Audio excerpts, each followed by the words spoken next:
Assalamualaikum warahmatullahi wabarakatuh. Izin memperkenalkan diri, nama Bagus Yohan Irnando, NPM 22411024, kelas manajemen 22. Di sini saya akan mempresentasikan materi tentang analisis rasio keuangan.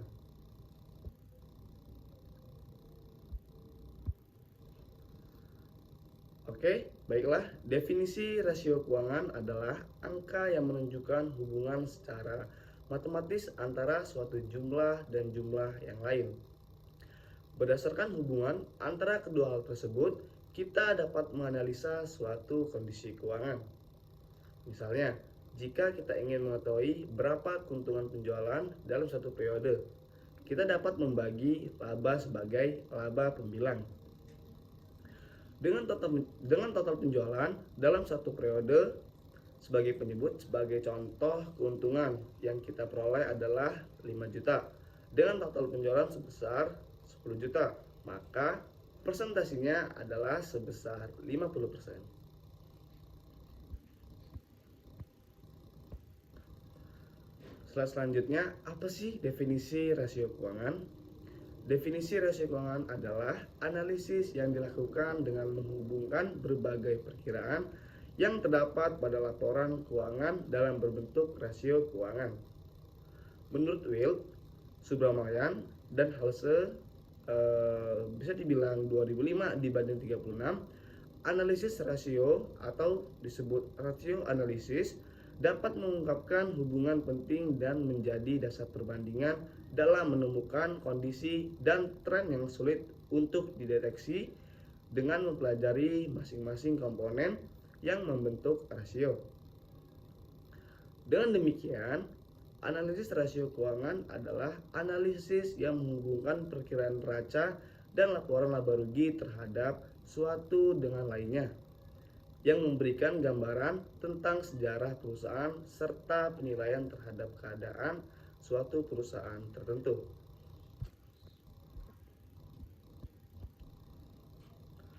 Hubungan rasio keuangan dengan kinerja keuangan. Sebelum itu, kita harus mengetahui terlebih dahulu apa itu kinerja keuangan.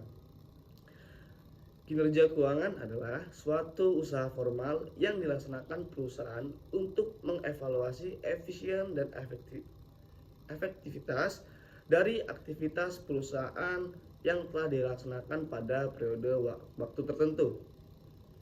Hubungan antara rasio keuangan dengan kinerja keuangan sangat baik karena semakin baik nilai rasio keuangan, maka semakin baik pula kondisi kinerja keuangan perusahaan tersebut. Begitupun sebaliknya, dengan melakukan evaluasi terhadap kinerja keuangan, maka kita mampu mengetahui tingkat kesehatan suatu perusahaan, dan penilaian kinerja keuangan dilakukan dengan menggunakan analisis rasio keuangan.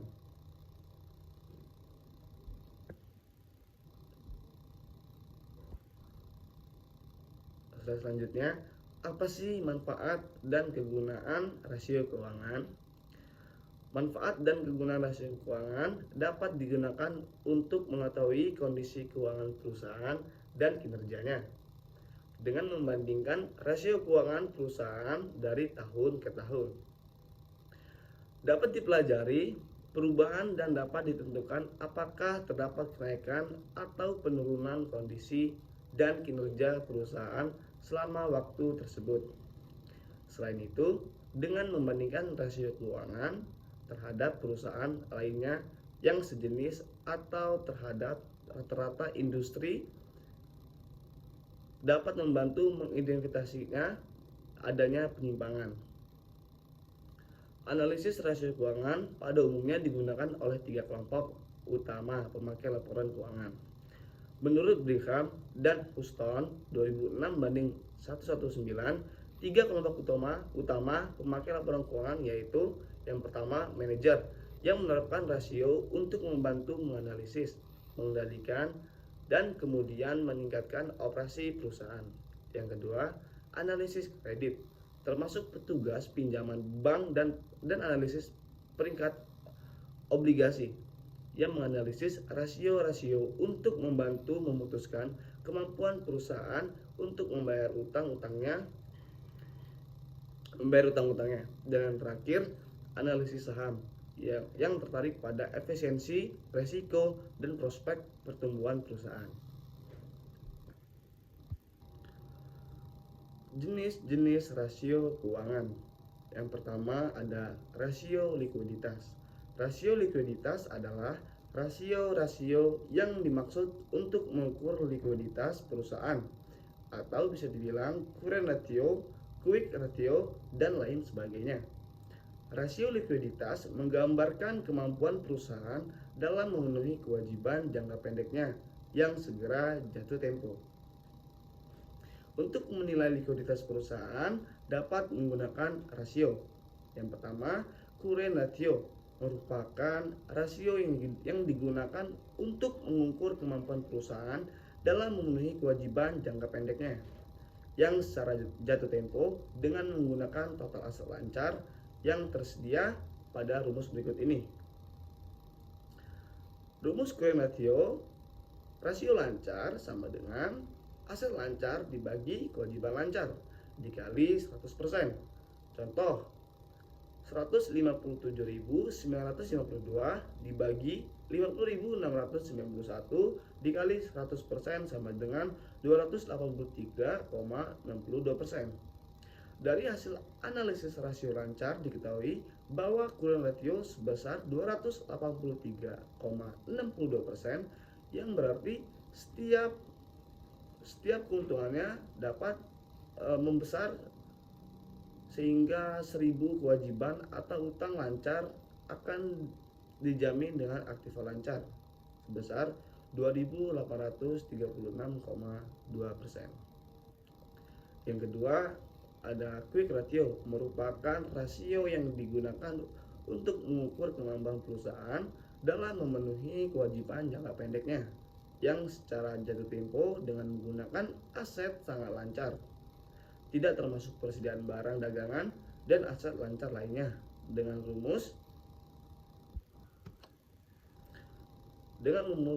rasio lancar sama dengan aset lancar persediaan dibagi kewajiban lancar dikali 100% sama dengan 157.952.450 dikurang 743.679 dibagi 55.691.700 dikali 100% sama dengan 190,46%.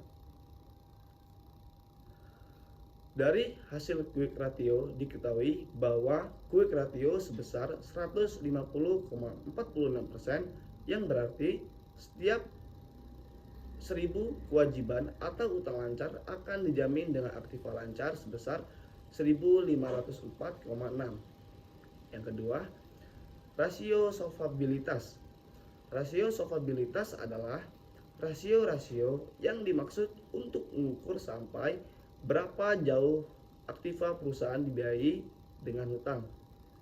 Rasio yang digunakan untuk mengukur kemampuan perusahaan adalah yang pertama, rasio utang terhadap aset merupakan rasio yang digunakan untuk mengukur perbandingan antara total utang dengan total aset dengan rumus debt to asset ratio sama dengan total uang dibagi total aset dikali 100%. 55.691.700 dibagi 157.952.450 dikali 100% sama dengan 35,28%. Dari hasil analisis debt to asset ratio sebesar 35,28% menunjukkan bahwa setiap total hutang sebesar 100 dijamin dengan sebesar 0,3528 aktiva perusahaan. Yang kedua, rasio utang terhadap modal merupakan yang digunakan untuk mengukur besarnya proporsi utang terhadap modal dengan rumus debt to equity ratio sama dengan total utang dibagi total modal dikali 100% sama dengan 55.691.700 dibagi 102.260.730 dikali 100% sama dengan 34,46%. Dari hasil analisis debt to equity ratio sebesar 54,46% menunjukkan bahwa setiap total hutang mempunyai 100 dijamin dengan sebesar 0,446 aktiva perusahaan. Dan ketiga, rasio aktivitas. Rasio aktivitas itu rasio yang digunakan untuk mengukur tingkat efisiensi atas pemanfaatan sumber daya yang dimiliki perusahaan atau menilai kemampuan perusahaan dalam menjalankan aktivitasnya sehari-hari. Rasio yang digunakan adalah yang pertama, perputaran persediaan atau bisa dibilang inventory turnover, merupakan rasio yang digunakan untuk mengukur berapa kali dana yang ditanam dan persediaan ini dalam satu periode. Yang kedua, perputaran modal kerja atau bisa dibilang working capital turnover, merupakan rasio yang digunakan untuk mengukur keefektifan modal kerja yang dimiliki perusahaan dalam penjualan.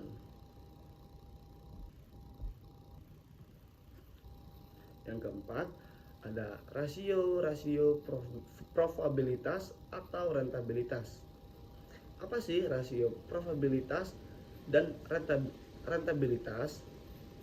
Rasio profitabilitas dan rentabilitas yaitu rasio-rasio yang menunjukkan hasil akhir dari sejumlah kebijaksanaan dan keputusan-keputusan. Rasio profitabilitas ini menggambarkan kemampuan perusahaan dalam menghasilkan laba. Rasio yang digunakan adalah yang pertama, hasil pengembalian investasi atau bisa dibilang return of investment (ROI), merupakan rasio yang menunjukkan hasil atas jumlah aktiva yang digunakan dalam perusahaan. Yang kedua, hasil pengembalian ekuitas atau bisa dibilang return on equity, merupakan rasio untuk mengukur laba bersih sesudah pajak dengan modal bersih. Sekian, terima kasih. Bila ada kesalahan kata saya mohon maaf, kepada Tuhan saya mohon ampun. Sekian, wassalamualaikum warahmatullahi wabarakatuh.